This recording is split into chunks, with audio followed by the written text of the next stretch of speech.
Hi, this is Greg Kihlstrom. Welcome to Season 3 of The Agile World, where we discuss customer and employee experience, organizational and workforce transformation, and how business can adapt and continually improve in an agile age. The Agile World podcast is brought to you by TEKsystems, an industry leader in full-stack technology services, talent services, and real-world application. For more information, go to teksystems.com. To read more about the topics discussed in this show, you can go to my website at theagile.world and read my latest articles, or get a copy of my latest book, The Agile Workforce, now available on Amazon and other retailers. My name is Greg Kihlstrom, and I'm the host of the Agile World podcast.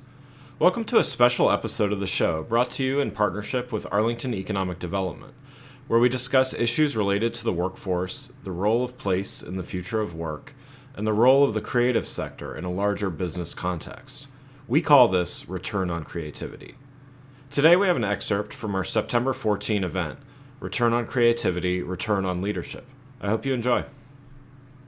So welcome to this panel. We are really set to have really great voices in this panel. And I'd like for each of you on this panel to just give us a little brief background of who you are and who you represent. Let's start with you, Kimberly Blue.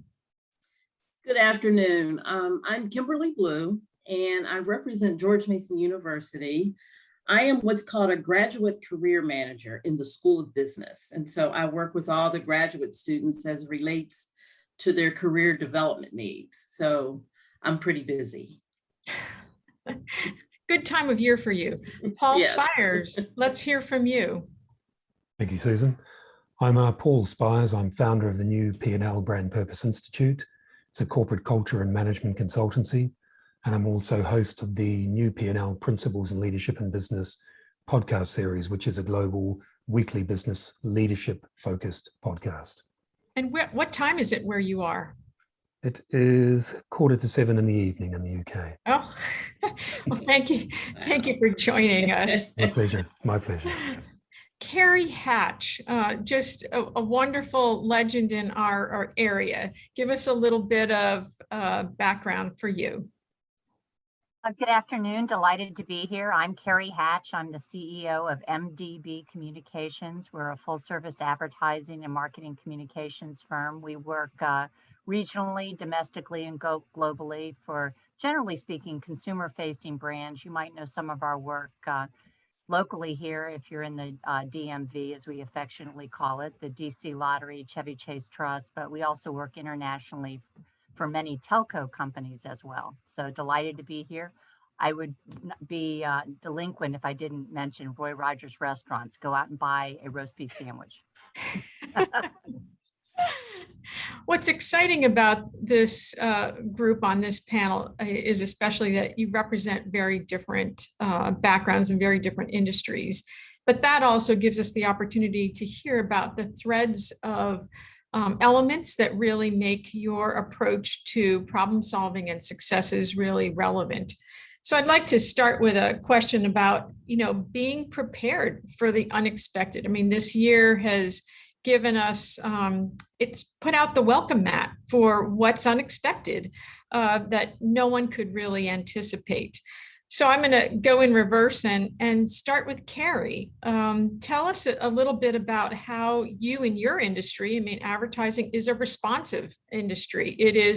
It's a forward-thinking industry that has to predict what people are looking for and what people are wanting. So you are in the catbird seat to be in the position of talking a little bit about what's unexpected. Some people might say that I'm the canary in the coal mine. I see Paul's laughing. It's an interesting industry. I'm hopelessly in love with what I do, but if you expect certainty, you're in the wrong industry. You need to be able to accept the fact that things are not going to be certain. We are responsive, as you mentioned, Susan, to the needs of brands, depending upon what category and industry you specialize in. For instance, some of my worthy competitors that were very heavy into tourism and hospitality are down 85% in terms of revenue. But being responsive to our clients, which are very diverse, is also the key to success here. there's nothing terribly certain about what we do. What is certain is our brand's needs for our council, whether that's CSR initiatives to be responsive to societal opportunities and needs, or advancing their products or services. And in some cases, based upon what's happened over the last 18 months, that's totally reframing, totally reworking, and working independently and collectively with your team and your clients in a distributed workforce. Well said. Paul, I'm going to guess that there are some of those same principles that you must carry in your work as well. What can you tell us about maybe some things that have been unexpected in your world? Absolutely. I mean, I tend to agree in principle with Cary. I think the last 18 months have been, the extent of the crisis has been extreme, but anyone in business who expects to have some sort of certainty in business is really reading yesterday's news, because I think businesses carries uncertainty inherently within it. And I think within that uncertainty carries challenges. It also carries enormous opportunities. And many of the clients we've spoken to over the last 18 months, if you think about the levels of innovation and creativity the necessity has forced upon them, I guess, in terms of trying to reach customers when the shutters have come down on a retail store, for example. They've had to go online. They've had to find new ways and new channels to reach their customers. That level of innovation and that level of creativity has, although it's been a challenge, has also excited many customers and many clients. And they're excited about how they bring some of that learning from the last 18 months into their business moving forward. So whilst necessity has bred and forced innovation and creativity over the last 18 months, I think the aggregate effect over the medium term will be positive on business, because many have discovered levels of innovation and creativity they haven't experienced for a very long time. I think that in our preparation call prior to this last week, you had something to say that stuck with me, which is you said we're emerging from a phase of complacent innovation. So, I think that really says a lot about what's probably been a hidden or an undervalued opportunity for many people for a long time. And I think that I've seen a lot of that example at GMU and Kimberly Blue. You can talk a little bit about, how the programs that you've been doing, students are not there. As we said, you can't really read the room. You don't have them all sitting in front of you to be able to understand what their needs are specifically. So you've come up with some very interesting approaches to how to provide those experiences. Tell us a little bit about that.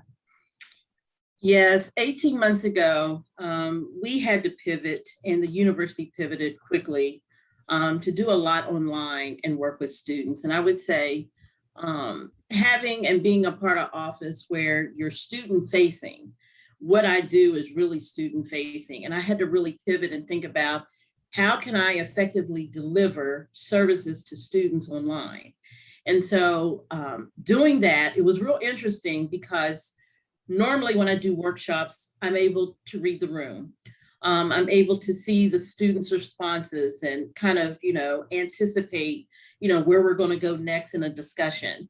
Well, being on Zoom, that was a totally different kind of phenomena. You can't read the room, you're reading heads.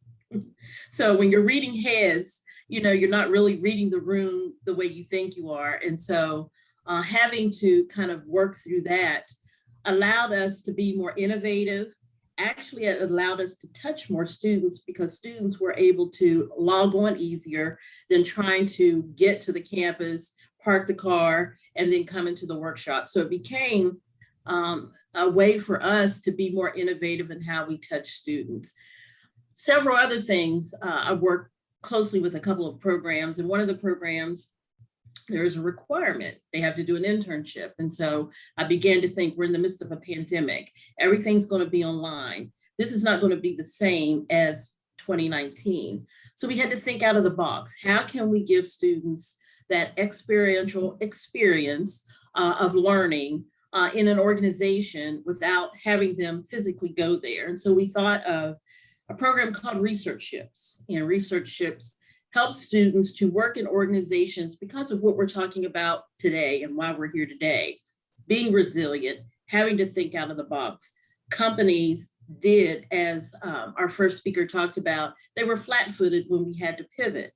And so we came up with the idea to help companies kind of move, post-pandemic, or we're still in it. What are they going to do? What's their new business model going to be like? And so we thought we would pilot it, and it actually turned out really well. Several of the organizations, yourself, Arlington Economic Development and Arlington Federal Credit Union, came on board, didn't know what was going to happen, but it ended up turning out really well. And there were variables you can't control, and I always prepare for the unexpected. But this time it actually worked for us. So those were some of the ways I had to think out of the box, not being able to read the room or not being able to be student facing. And it actually worked for us, and it worked for the students. Yeah, you actually came up with a way to provide them with that real-time experience and took advantage of technology in the best way that you possibly could under the circumstances. That really really leads us to how important it is to encourage collaborations and a healthy workplace. And that is another thing that, again, without being in the room together, without being able to pick up our social cues, our professional cues from each other, what are some of the ways that you have thought about and reached in a little bit deeper to come up with collaborations and a healthy workplace? Cary, I'll go over to you. So I'm the first to admit, when this first started for us, March 13th of 2020, I said, oh, this will be over by May. And eventually, I'm a people person. I get my energy from people. For me personally, this was a bummer. For many on my team, it was a bummer. But at a certain point, you embrace the notion of you can be bitter or you can be better. That's right. And I stopped feeling sorry for myself because there were so many that were so much more less fortunate than I. And I turned that around in two ways. In terms of my team, I started trying to personalize touch points. And I use that metaphorically, of course, because, social distancing is really not fun. Actually, it sucks.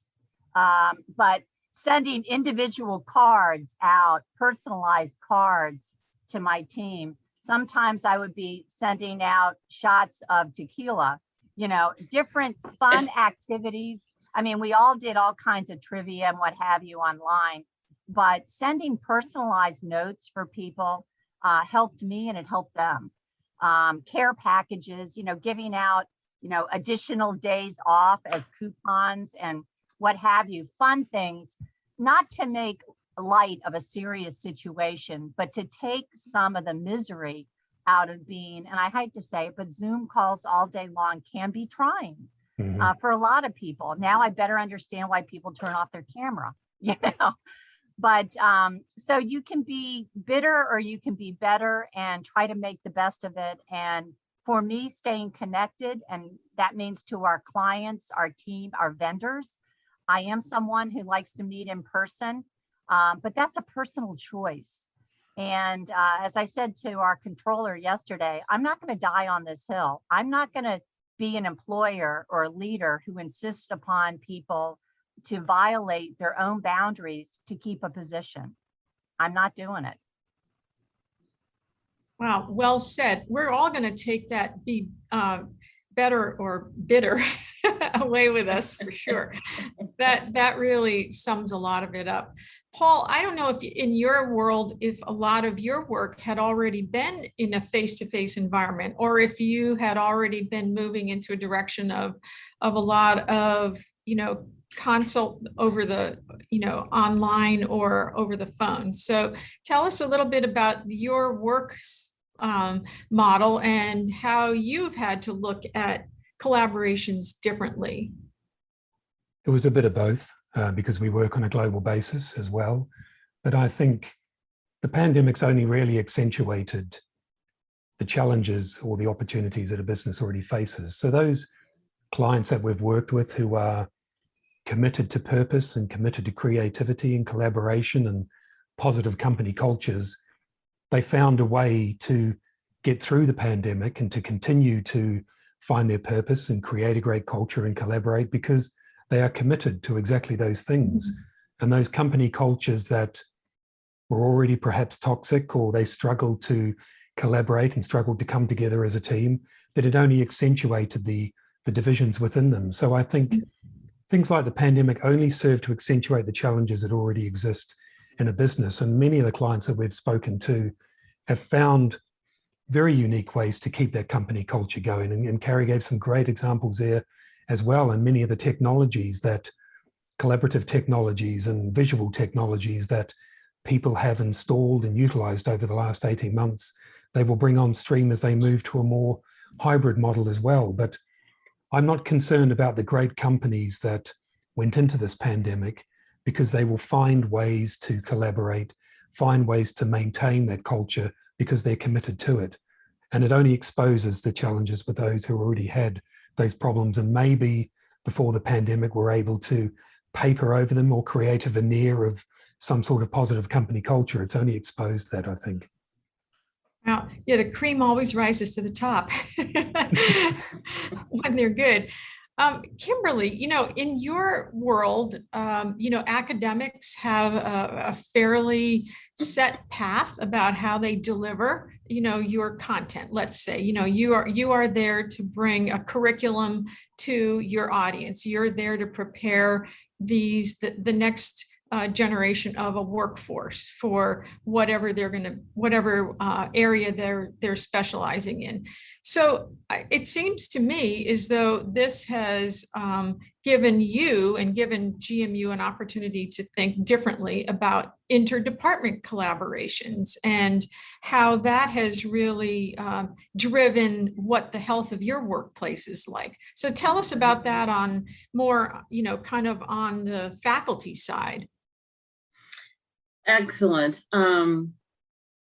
As I said earlier, we all had to pivot to figure out how we were going to effectively, we can deliver services, but effectively deliver our services to students. And as I mentioned earlier, one of the things that we wanted to make sure is that we were all on the same page in how we were working with our students. And part of that was really with some of the services that are student focused, really partnering with the academic side, the faculty, and how we were going to work with students. I teach a class too, but my class is a little different in the way I teach it. But that's where the researchship came in, because me and a faculty member, Dr. Victoria Grady, came together with this program to think about how we wanted to affect students in this kind of pandemic. And it, like I said earlier, it really worked out because we were really checking up on each other. It was a way for us to make sure that the students were okay, because that's one of the ways that we wanted to collaborate to make sure is everybody that's in our sphere and everybody that we're working with, are they okay? Because like I said, you can't read a room, you're reading Zoom. And so that made me be more focused in on who I work with, even across campus, within campus, working with faculty, but even across campus, and looking at other services that we might had to bring in to make it an effective year for our students. And so when we talked about some of the things that we were going to do with our students, I was very pleasantly surprised that most of the faculty, most of the staff that we had to collaborate activities with were on board. And they felt that everything that we were doing as it related to students, and especially this researchship, it really worked out. I always say that I can control the pieces of the puzzle, but I couldn't control, the reaction of the students, the reaction of the company. And so we were fairly lucky in that all the pieces were well put together, but the students, I think, because of our collaboration and interaction with them, did well in these opportunities. And the companies that we work with did well. And faculty that we talked about this particular opportunity with work well with us. And we're very excited about us doing this. So one other thing that I would say in regards to this whole process, and it's almost like our well-being, I made it a point as someone in the graduate school to check up on colleagues to make sure that they were doing okay, and that if they were to deliver a service to our students, are you able to deliver it? Are you able to deliver it in the way that in which you want? So checking up on them and how they were going to work with our students, to me, was very important, because that can affect the health of our student and our program. So it was kind of three different prongs that we were working with: the students, the faculty, and us, the staff, to make sure everything went well at George Mason University as it related to collaboration. I think you can claim that you are the unique ones, that you are the pioneers of that approach, because that is not something that is the typical experience with having students interface with public sector or the private sector, I'm sure. So bravo. I think that a lot of the things that you're saying really fit well with kind of the next piece of this, which is how do we can maintain a renewed focus on the work-life balance? I mean, people, I think, talked a lot about work-life balance prior to the pandemic from the standpoint of whether people were working part-time. We had very fewer people who were teleworking at the time. And now we have seen, what's being typically called the Great Resignation, that people have experienced this past year in such extreme ways that they are just abandoning their positions altogether, for better or for worse. And so I think that for a company, and I'll move over to you, Cary, now to say, this is going to be an even more important component of retention. We all talk about in economic development about business attraction and retention, but we also talk about the talent pool, and we talk about, how are companies, do they want to come to a place like Arlington for the talent? And is the talent going to stay here? Is the talent going to be restless? Is the talent going to, what do they need to be able to stay committed to working for you if they're the right fit? So maybe that's given you some opportunities to be relieved about people as much as it is to look at who you really want to foster. But talk a little bit about that, because that's another leadership challenge of, what do you do to make sure that people are staying connected? Well, the good news is it's an opportunity with a distributed workforce. We've hired people, in Washington State and Florida and New York. It gives us the opportunity to hire a more diverse group of talented individuals. My industry has less than 5% people of color. And I don't say that proudly. I say that as an opportunity to look nationwide or even outside of our own country to attract and retain people. So from that standpoint, it's a wonderful and brilliant opportunity. I will say it's also a humbling thing as a leader for all the leaders that are on this call. Just know that there is no model of perfection as we go through this. We're building the plane as we're flying it. Everyone is. Anyone who says they aren't are lying. Okay. So we're doing the best we can. So there's empathy for the workforce. There's empathy for your employer, the leaders.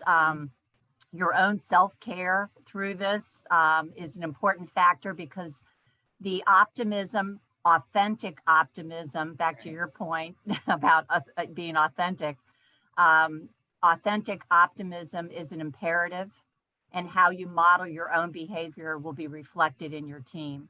Right. So I, as you know, Susan, for many years have been very keen on attracting and retaining talent to the DMV. Native Washingtonian, love this region. In order to make us more competitive, we do have to have a diverse workforce, but the cost of living here can be a challenge.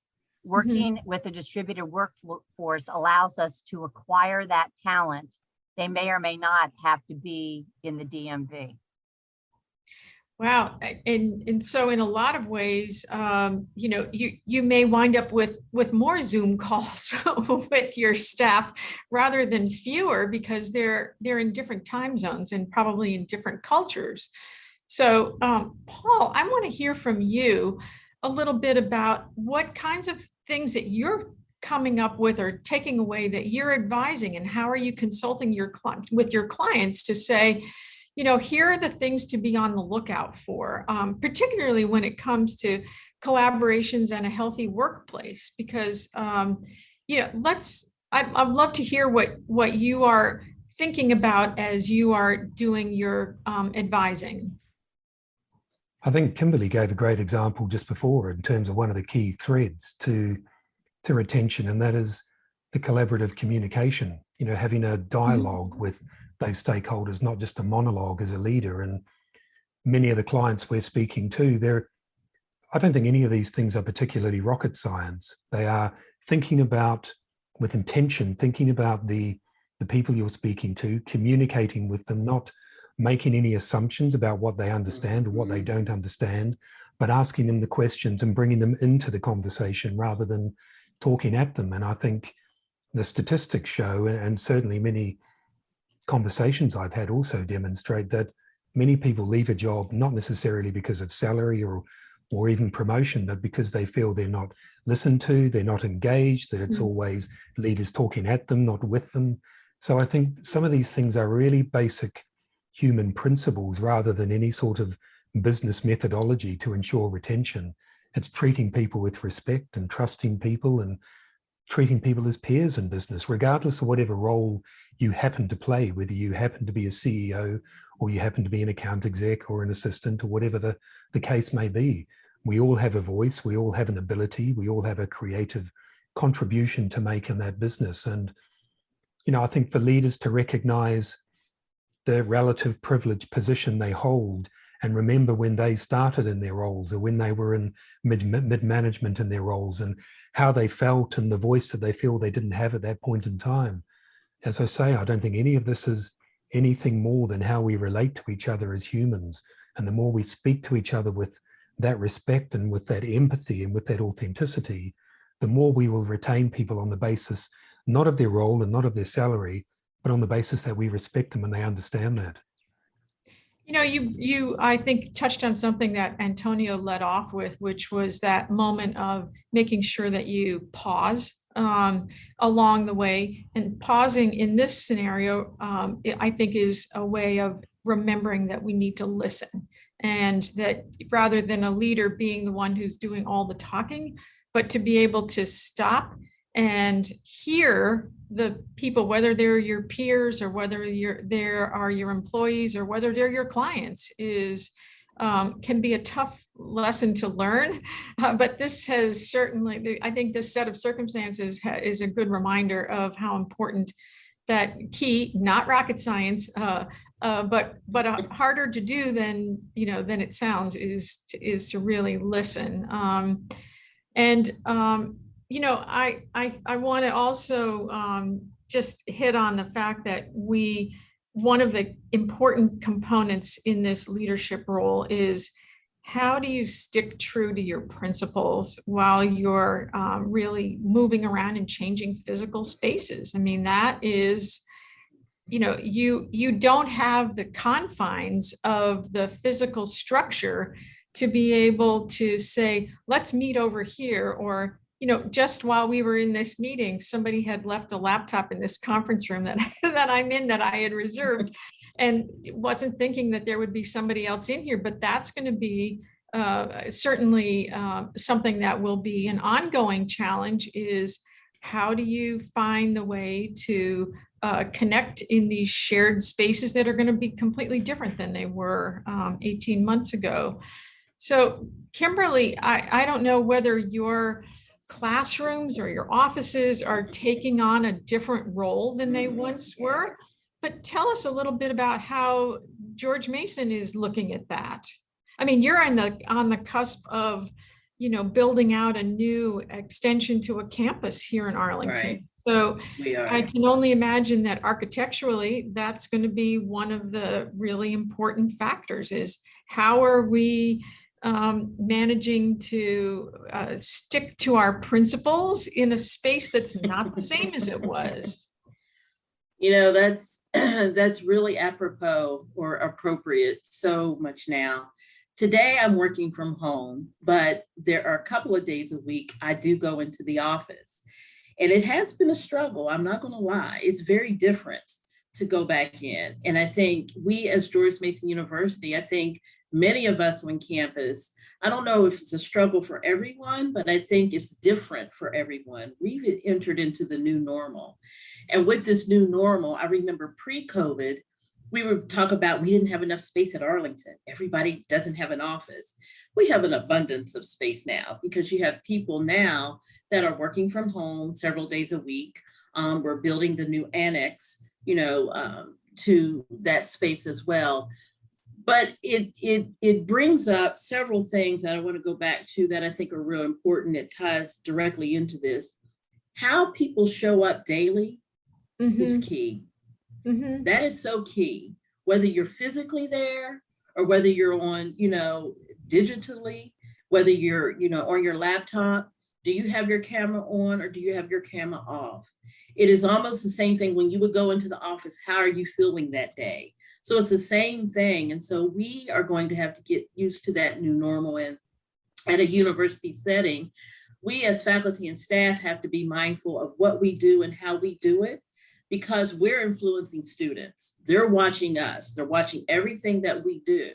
So how we navigate this is going to be key. And I would say for my job specifically, how I navigate and my authentic self in regards to how I'm feeling daily is key, because I coach students. I do career coaching. So I'm talking to them of how they have to show up on their job. So it's almost like what I exhibit and what I model, the students are going to be taking away and thinking about how I'm talking to them and what they have to do on their job. So George Mason as a university, it's how we show up. It's being mindful of every day, being present, being focused as much as you can be. And then I always have to drive into students to let them know. And it's something you said, Cary, about, everything has expanded. It is so true. When I'm coaching students about job opportunities, I have to remind them how you show up is going to be key. It's different than going into the office for the interview. You might interview on Zoom, but do know your competition has tripled, because people over in Peru could interview for your job here in Northern Virginia. So be very mindful of how we do things. And I think for my job and George Mason University, I will say one thing. We have a great university, great president of the university, of how he came in the midst of the pandemic and had to take on what he had to take on. And I think he's led the university well. And I think the university, we have fared fairly well these last 18 months. I can't complain. We have the freedom to do certain things. And so I think it has worked out well for us, but I just would say everybody needs to be mindful of how you show up every day to the job, whether it's on Zoom or whether it's in person. This is a question that came in the chat that is that I'm gonna throw in here because it's really interesting.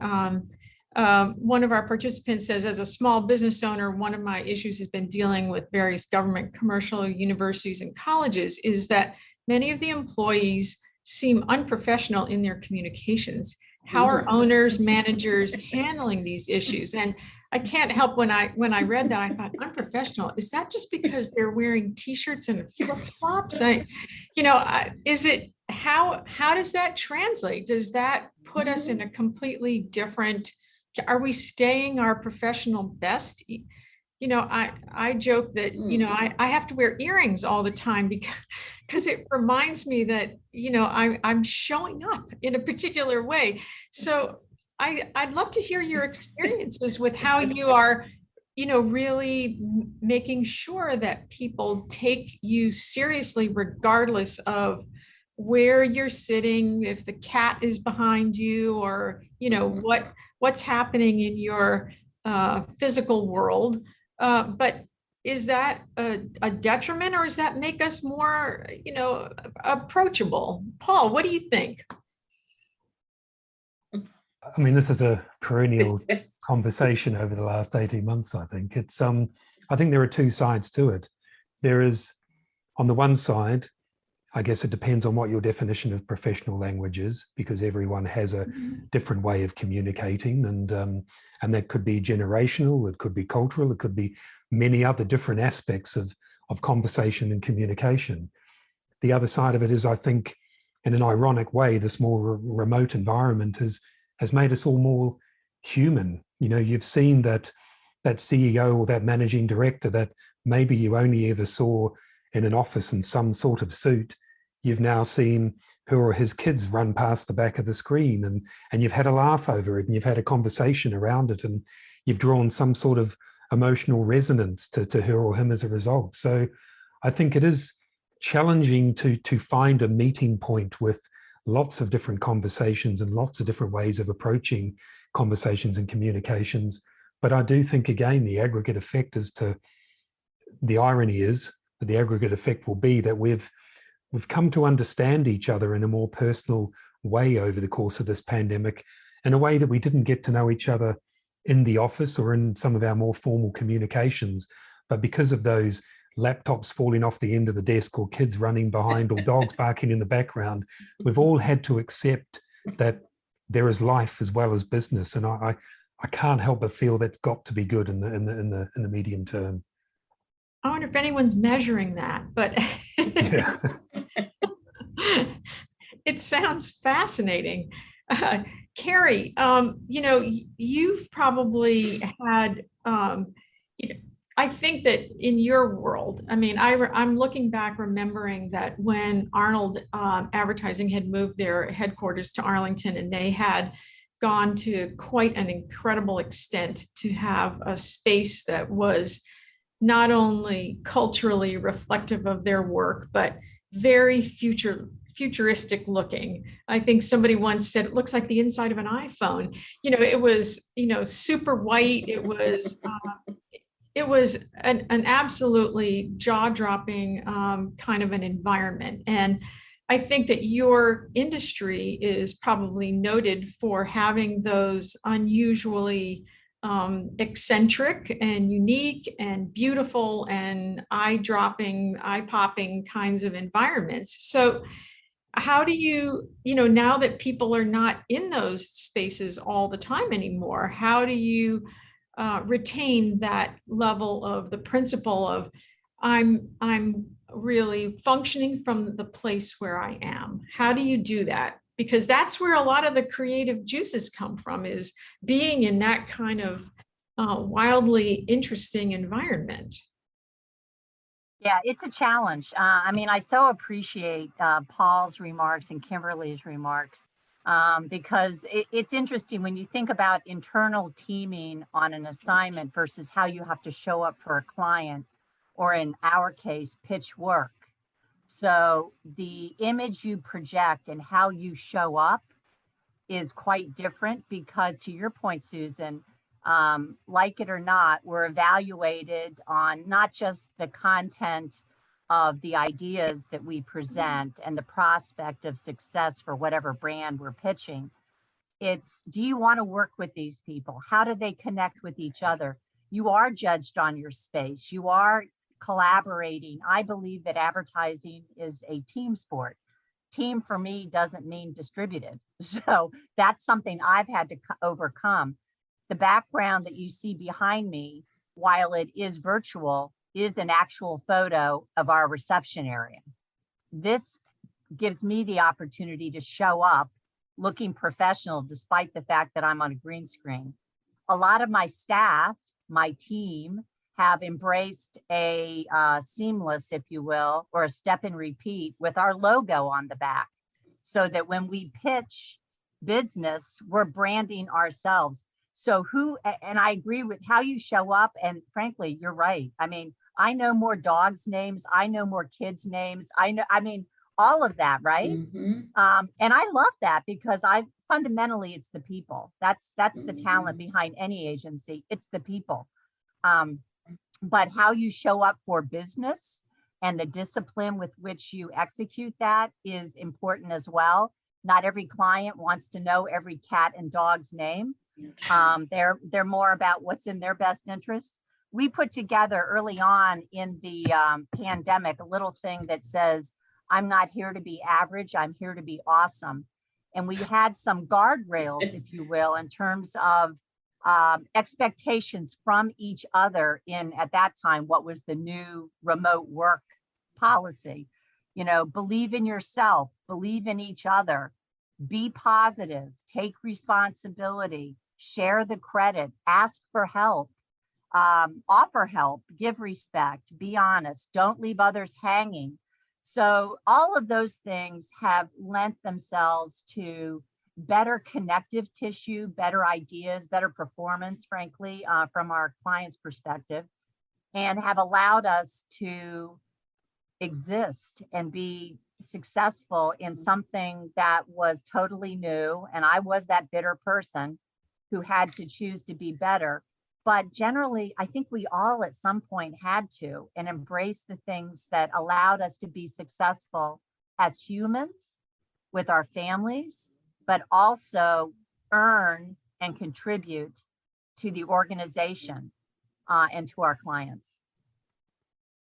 Really well said. You know, I'm going to go back to you, Kimberly, for a minute, because I had another George Mason University, and I should say that, you know, for the sake of, I quickly went to the acronym because we live in a place where everything is an acronym, and I referred to you as GMU, and there may be folks on this call who are not familiar with George Mason University. It's one of the state's largest universities, if not, is it the largest? I think it is in Virginia. Yeah.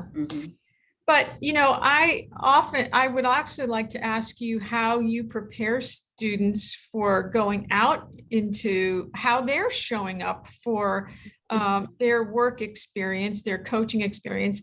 And I'll tell you a story that right after the grad student that I had from your program, I had another George Mason University undergrad student who joined me for an internship.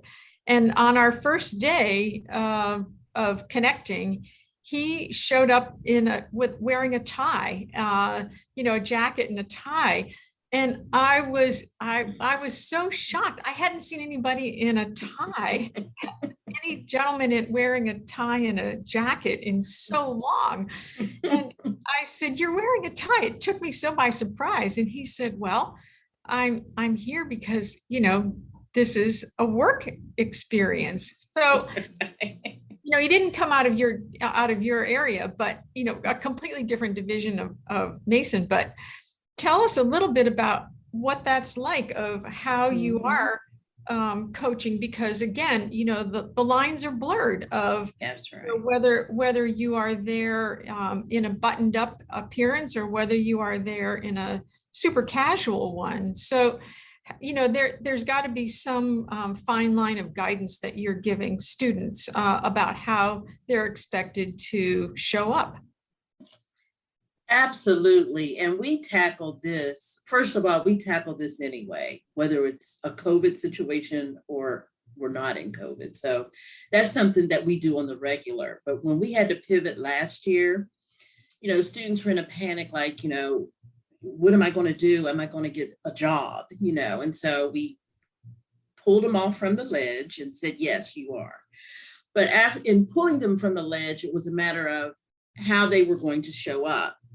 And it was real interesting because I teach a class anyway where they have to do videos for me about their experience. And I'd be coaching them anyway about their videos of what's in the background.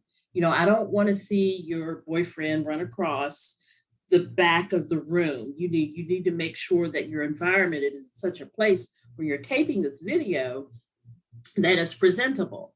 And so that was just one thing in regards to the video. In coaching them in regards to interviewing online was a whole different ball game. Like I said, pre-COVID, you need to show up and you need to show up well.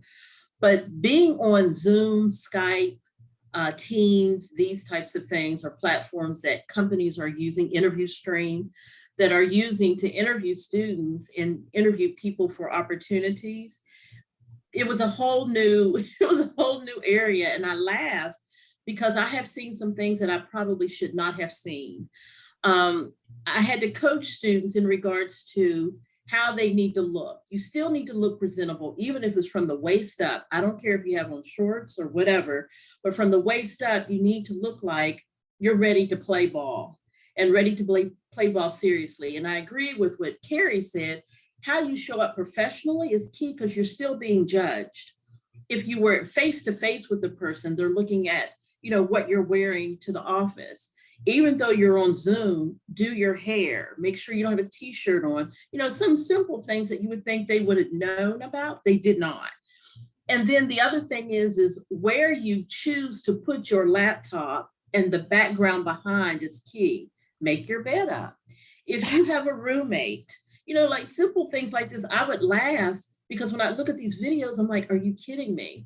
And so when we did mock interviews, and I mocked some students, we made sure that their backgrounds were appropriate. If you have to put a virtual background on, put a virtual background on. Make sure that you're in a space where there's not a lot of distractions, because even though it's on Zoom, they're still judging you. Now they're judging you in a different way.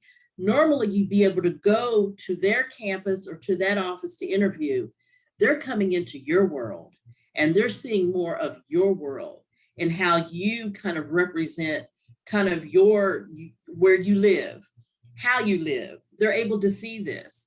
And so I had to kind of press upon students that it's still appropriate to be professional, even though we're in a more virtual types of spaces. And believe it or not, many of the companies that come to George Mason universities that I work with and talk to, they prefer virtual. They prefer that they don't necessarily need to come to campus to interview our students. They'd rather interview them virtually, which poses that, very thing about making sure that you show up appropriately and professionally. And so students, what I have found, are starting to do that. But it's something that we tackled way last year to make sure that students were doing the appropriate thing. And we had, mock interviewing. And the other thing is how to utilize different digital platforms. Always prepare for the unexpected, prepare for technical difficulties, but don't let that throw your game. Your screen will always go out. You will always talk when it's mute. But when you finally get back to where you need to be in that interview, don't let it throw you off. You still are able to get that job. You just still need to make the great impression. This impression now is in a virtual space. So we work with students on that daily.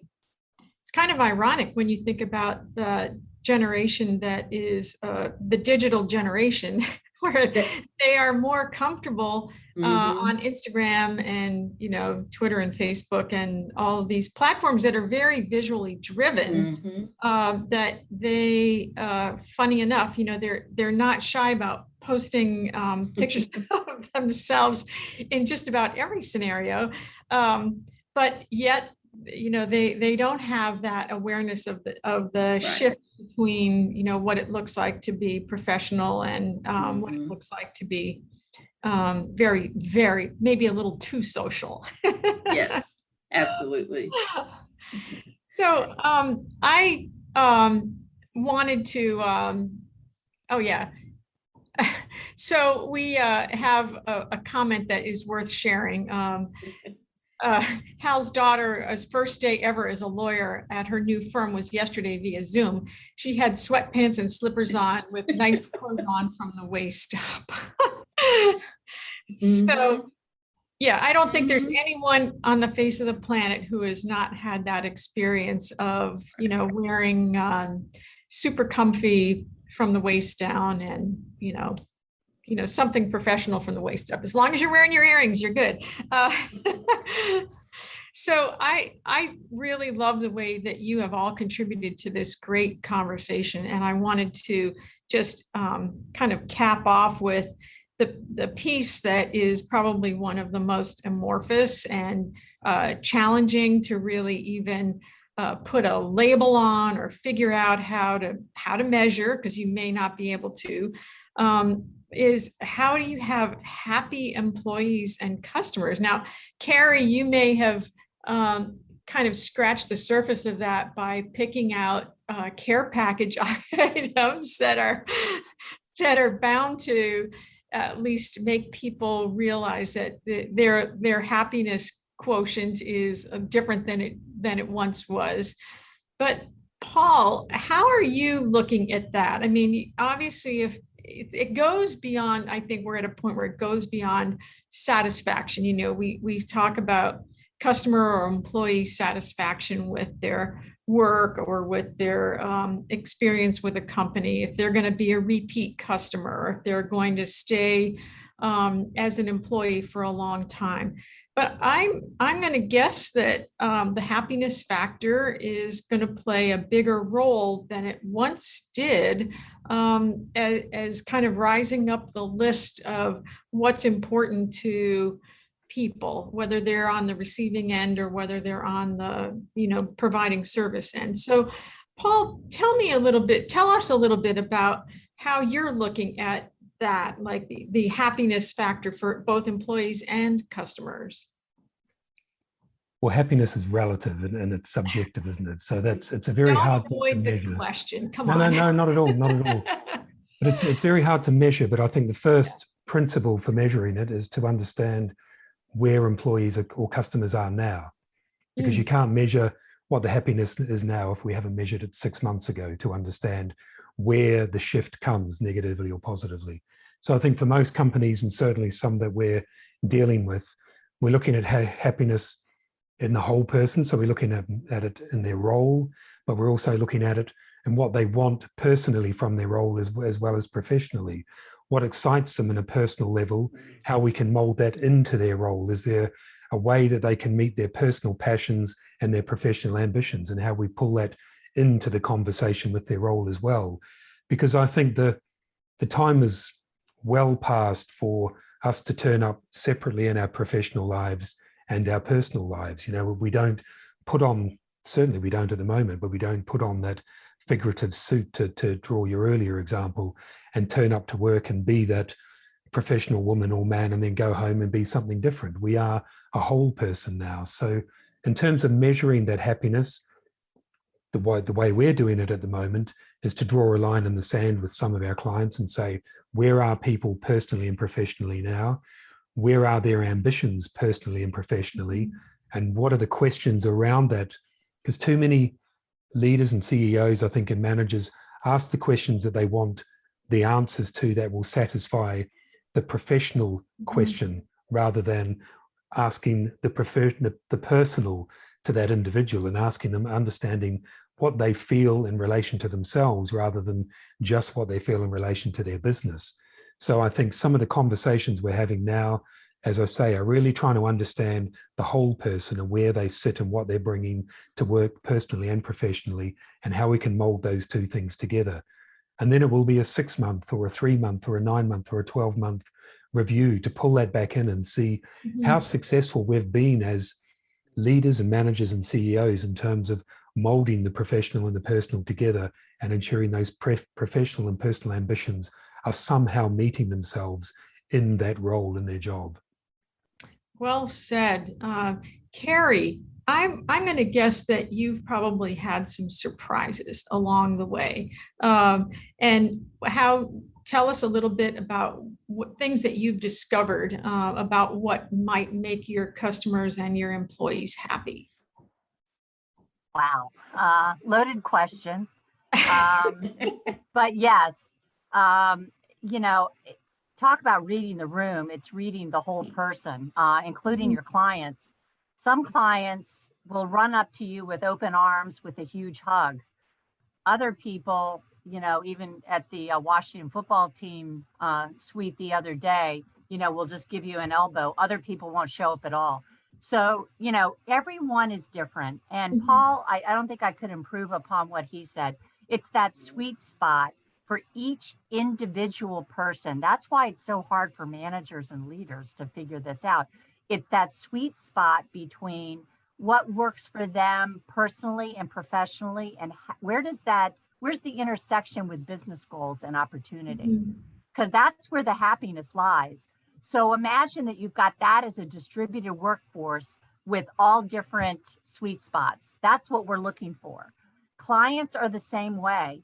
I was just up, last week visiting a client on site.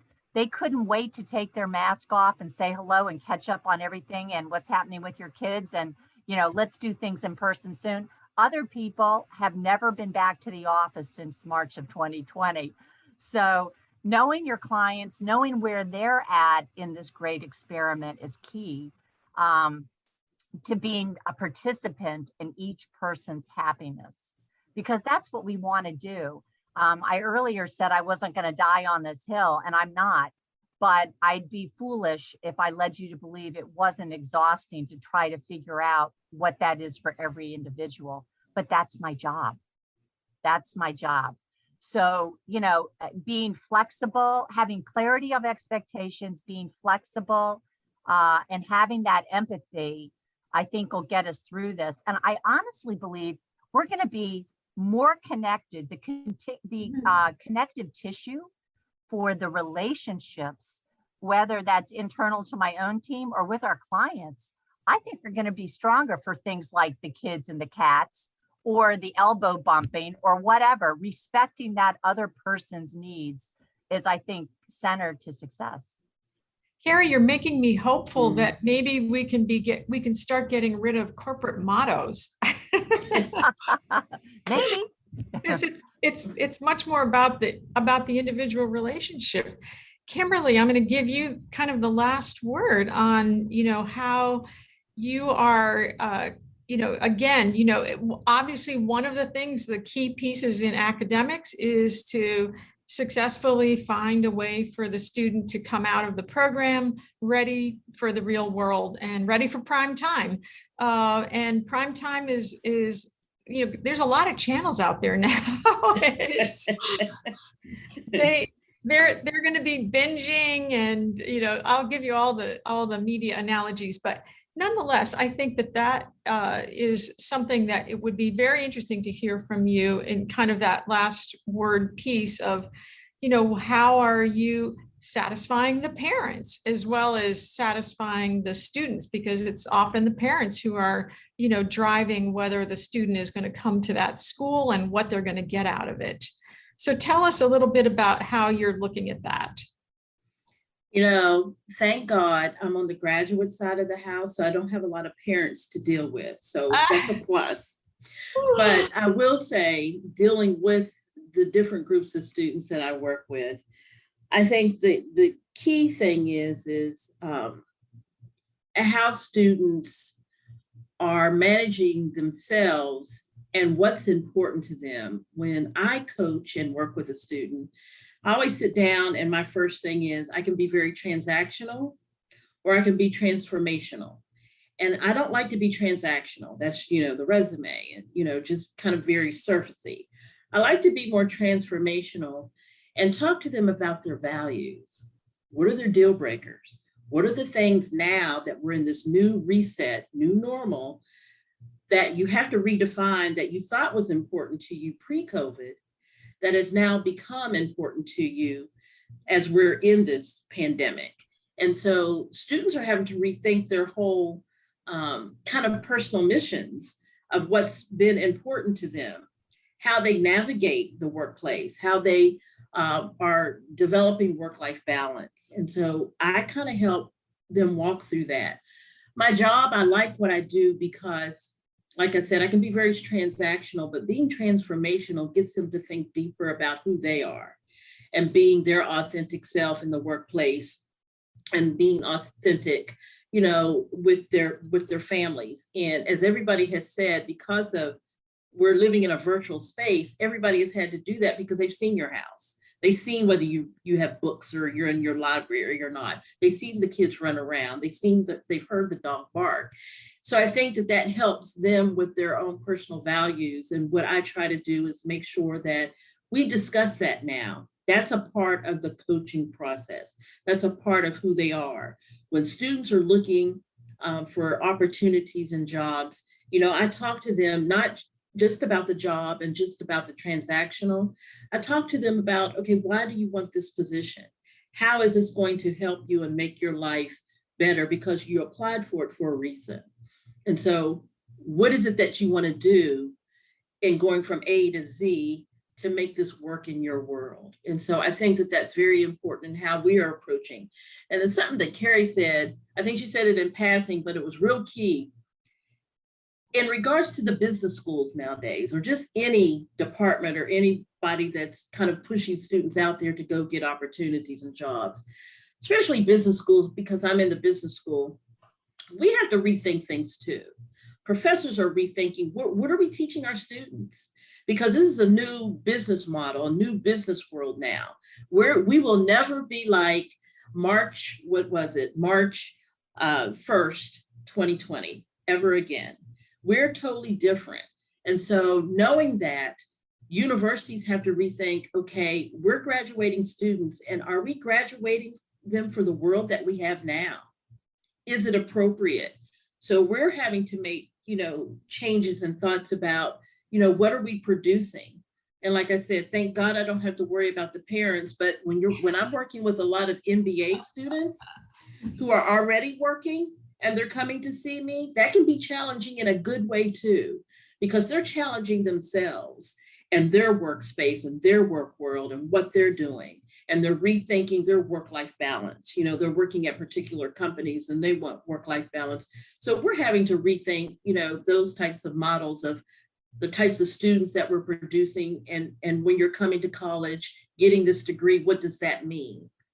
And so that's how we're focused in on kind of this new normal, this new reset. I think it's a positive thing because I think it gets back to people not being so robotic, but being really true to themselves of what they really want out of their life and out of their world of work. Oh, thank you. I don't want this conversation to end. And Kimberly, we're going to be hearing more about education in our December event. But for today, I want to thank you all for the way that you have just given such wonderful insights and information and ways that you have approached your leadership, because that is really telling that across the board, it really does take unique personalities and unique and constant drive. You're doing a lot of it in many different ways. So thank you again, all three of you, for being on this panel and contributing to a really great conversation. We've gotten really good comments in the chat, so we're happy to say that you've contributed very well. So thank you. Thanks again for listening to the Agile World podcast, brought to you by Tech Systems. I'm your host, Greg Kilstrom. If you enjoyed the show, please take a minute to subscribe on your podcast channel of choice and leave us a rating so that others can find the show more easily. You can learn more and get a copy of my latest book, The Agile Workforce, from my website at theagile.world.